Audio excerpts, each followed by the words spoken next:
Mr. Orson Wilde is here, and I'm going to stay with Miss Alice. What? Did you forget? Orson Wilde, you know, the star of American theatre. And he's visiting and staying with us. You did forget? No, not that. I meant you wanting to stay with Miss Alice. Yes, that's right. Miss Alice suggested it. She told me you couldn't possibly refuse.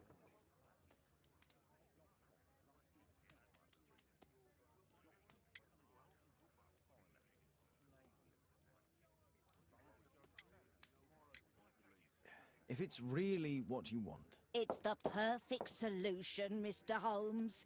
Don't you agree? Guess what, Mrs. Hudson?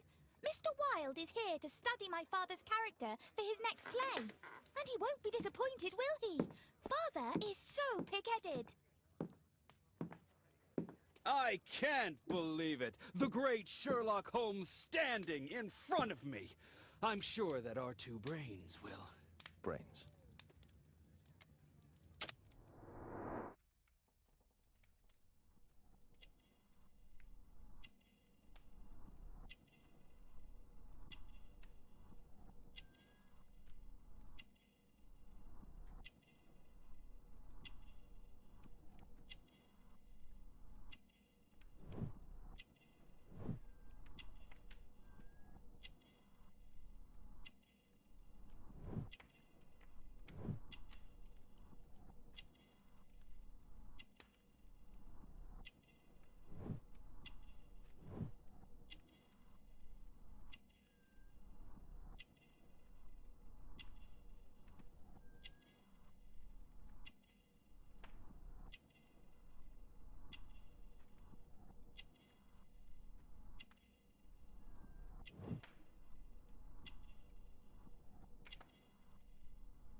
Mr. Wilde, your room.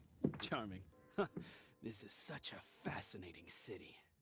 We need to talk. I'd rather not. You're going to be angry again. Goodbye, Mr. Wilde. Is it 5 o'clock already? I think I might go and ask Mrs. Hudson for some tea.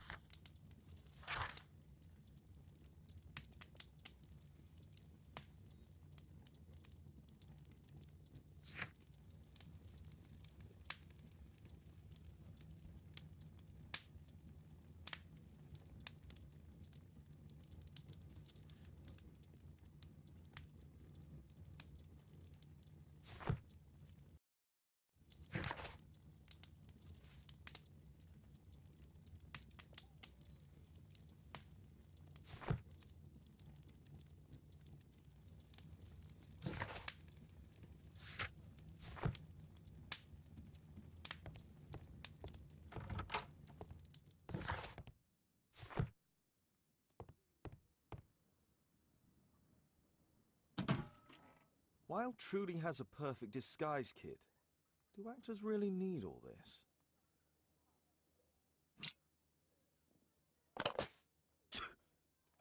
Face powder of an excellent quality.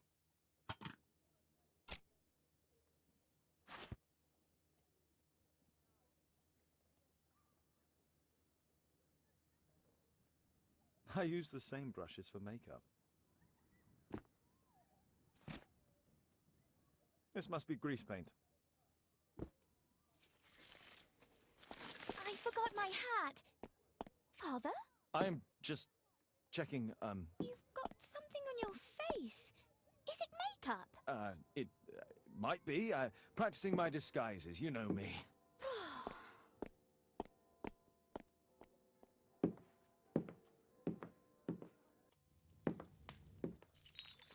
No, don't touch that!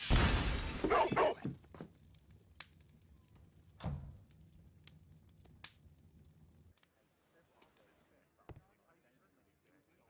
Ah, Mrs. Hudson, with our tea.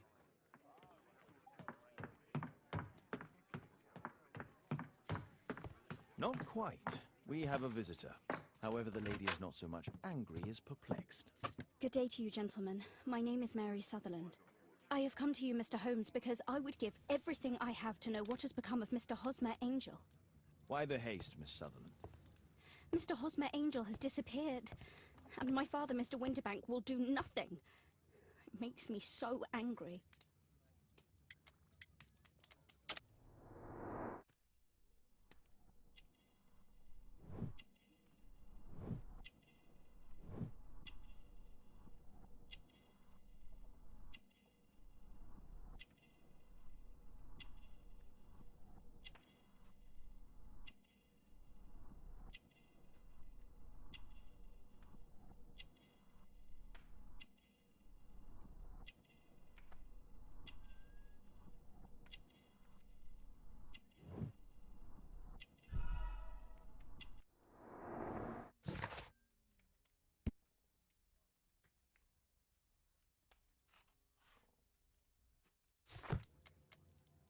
Mr. Windybank is your stepfather, surely, since the name is different? Well, indeed, I call him father, although he is barely older than myself. And your mother is alive? Oh, yes. Although I wasn't best pleased when she married again, and so soon after father's death, and to a man so much younger than herself. What is your connection with Mr. Hosmer Angel? I met him at the gasfitter's ball. Mr. Winterbank did not wish for me and Mother to attend. He never did wish us to go anywhere, but this time I was quite set on it. Fortunately, he left for France upon some business, and so didn't have any say in it. And I met Mr. Angel that night. We met again after that and would take walks together. But then Father returned, and we could no longer meet. Why was your stepfather against your going anywhere? Well, he didn't like anything of that sort. He used to say that a woman should be happy in her own family circle. Did Mr. Hosmer Angel make no attempt to see you? Well, Father was going off again in a week. And Hosmer wrote and said that it would be better for us not to see each other until Father had gone. After that, he stopped writing.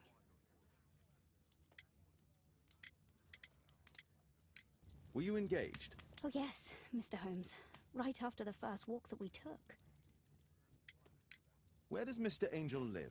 I don't know exactly. I address all of his letters to the Leadenhall Street Post Office for collection. Do you have your own income? I do, from an inheritance. It was left to me by my Uncle Ned in Auckland. Then you have all that you could wish for, naturally. Well, I live at home and don't wish to be a burden to my family, so they have the use of the money. Is there anything else that you can tell me about Mr. Angel? He is a very shy man. He would rather walk with me in the evening, so as to be discreet. I put a missing persons notice in last Saturday's Chronicle. Here's a copy, and a letter from him. Ha-ha, a love letter. Yes, I see. As I anticipated, this validates my deductions perfectly. What deductions, Mr. Mr. Wilde.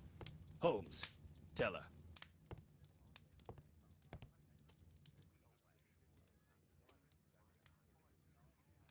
Mr. Holmes, what do you think about the letter on the table? Do you think it might help? A love letter? Aren't you dying to read it, Holmes?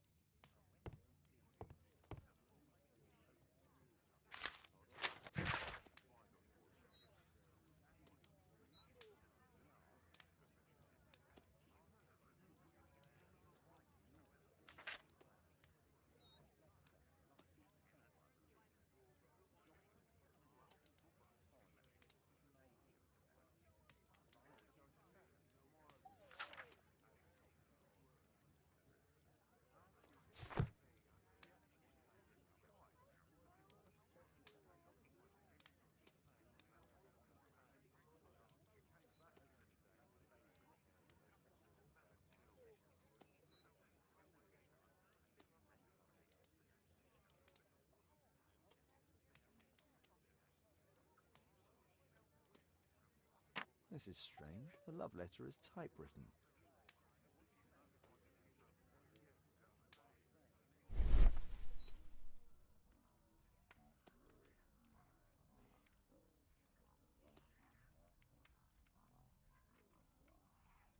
Good quality paper, quite smooth. Fairly common ink, nothing special.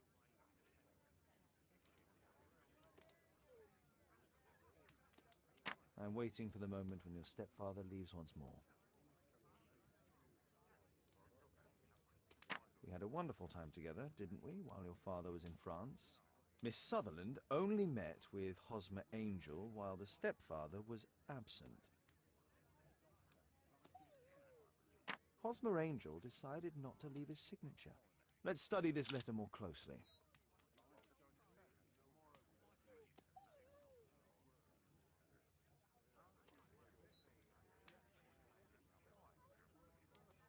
There are some letters with typographical defects.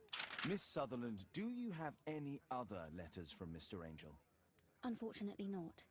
But I've brought my father's letter from Paris. Here it is.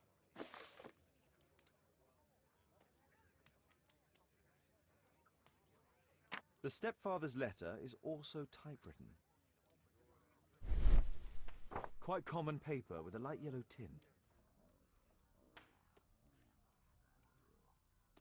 Fairly common ink, nothing special.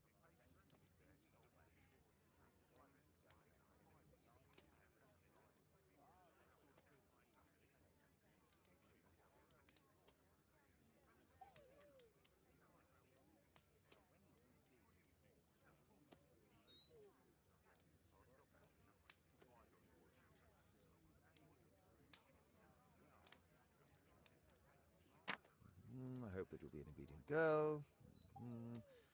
Take my advice, stay at home. Miss Sutherland's stepfather's signature. The stepfather is trying to keep the daughter at home. Let's study this letter more closely. There are some letters with typographical defects. Both letters have typographical defects. They merit further attention. This letter has a defect. One more letter with a defect.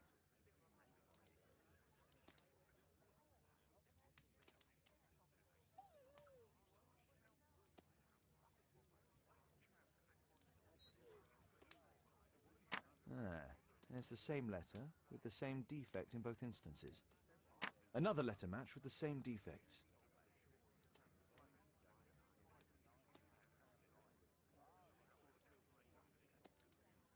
One more letter with a defect.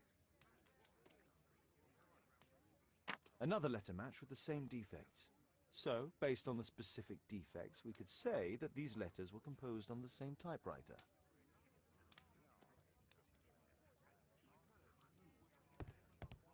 What else can I tell you?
What else can I tell you?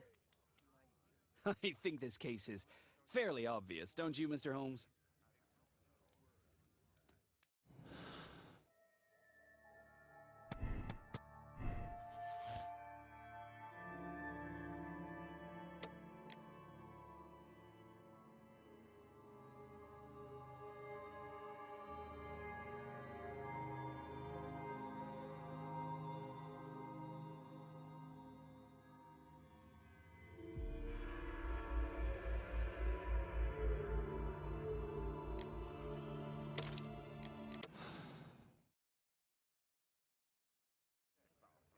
You should try to let Mr. Hosmer Angel vanish from your memory, as he has done from your life. Then you don't think I'll see him again? I fear not. Then what has happened to him? Your stepfather married your mother for her money, and also enjoyed the use of your income. But with your personal advantages, it was clear that you would not remain single for long, even with him keeping you at home. He disguised himself and reappeared as Mr. Hosmer Angel. He brought you as far as the church door, and then conveniently slipped away. To bring you to this conclusion in such a dramatic manner that it would leave a permanent impression upon your mind. You have been cruelly tricked, Miss Sutherland. Oh, Mr. Holmes. No, I can't believe it. But we were engaged. Oh, it's horrible to think about. Thank you for all you have done, Mr. Holmes. Holmes, you could have been more diplomatic.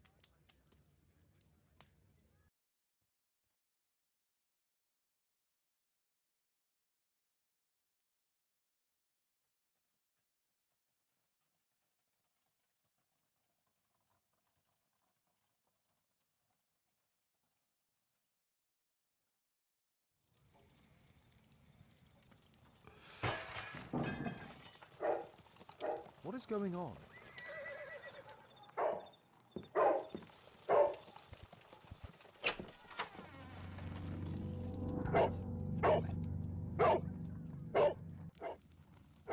Mr. Holmes, is everything all right? Oh my God.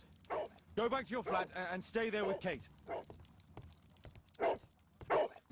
Calm down, Toby. Now, let's see what this contains.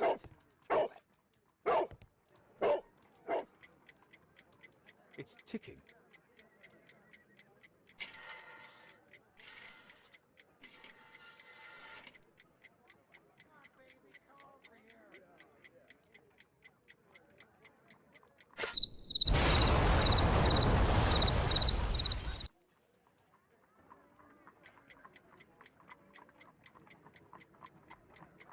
It's ticking.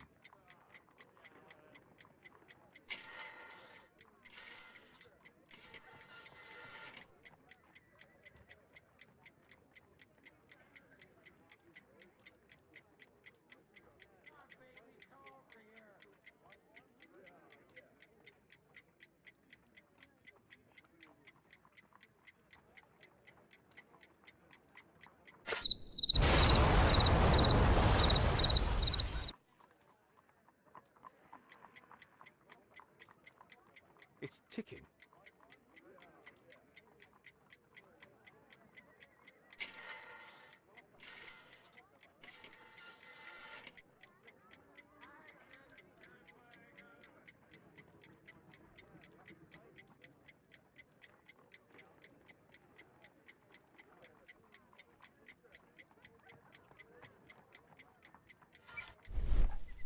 I see wires inside. They could be connected to the cover.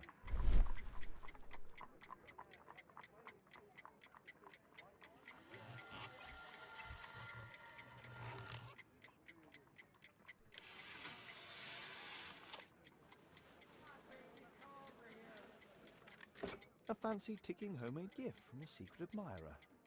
I have 2 minutes to defuse it. There are wires attached to the bell. Aha! This solenoid if it loses its power supply, it will close contact between the secondary chain wires and a source of electricity for the detonation. A package with explosive material. There are wires going in and out.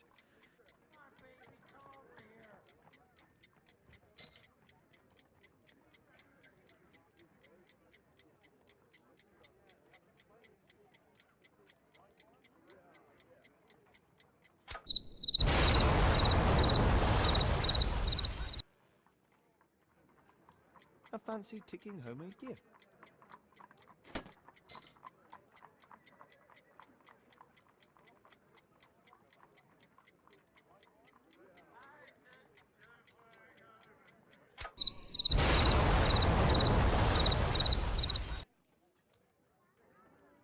A fancy tick.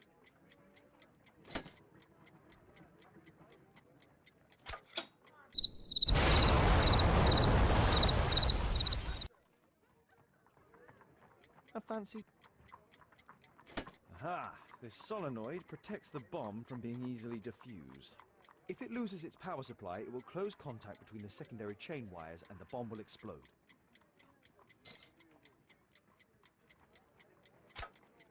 Whew.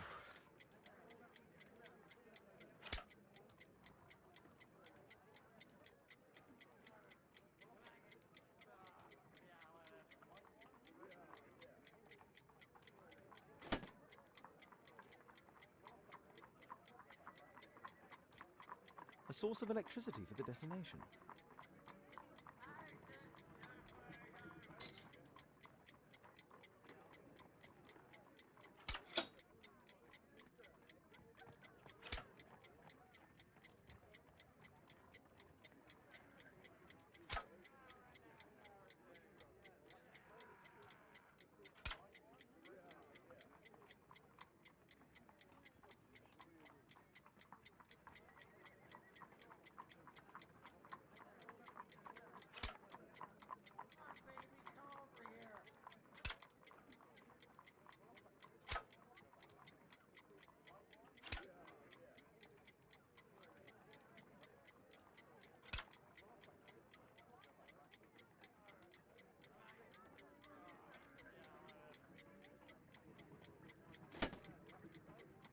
A source. Aha. If it loses a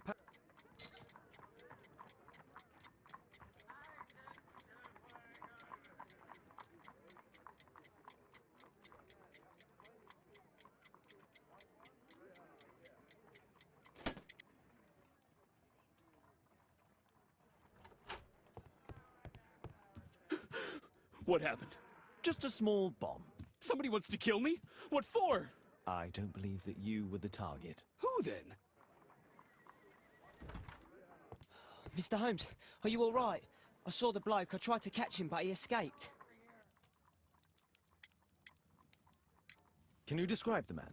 He was thin, about 5'5", with black hair and a hair lip. Wiggins, tell us everything you saw. The fellow was watching your place, so I thought maybe he's a client. But then he took something out of his jacket and threw it, smashing your window. I shouted at him and he took off. I grabbed him by the sleeve, but he wriggled out of his jacket and left it. I'm sorry I didn't catch him, Mr. Holmes. You did very well, Wiggins. Now, let's take a look at that jacket. Here it is. Good job, Wiggins. Here's a penny. Oh, thanks, Mr. Holmes.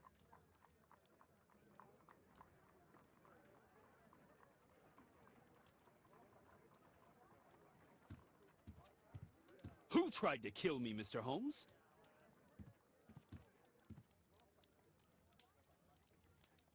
Let's see what's inside. There could be a hidden message that's been written with some lemon juice. No, don't touch anything else.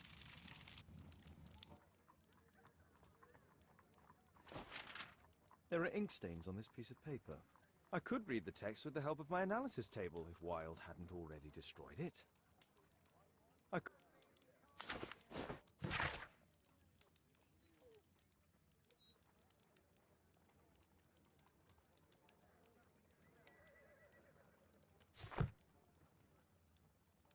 A poem.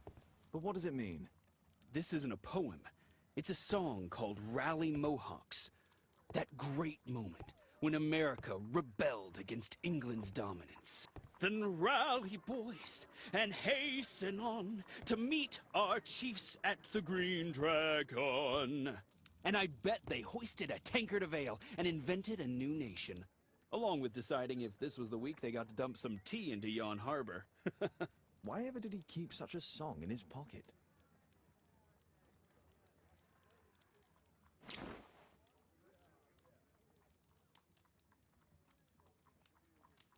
JT are the owner's initials.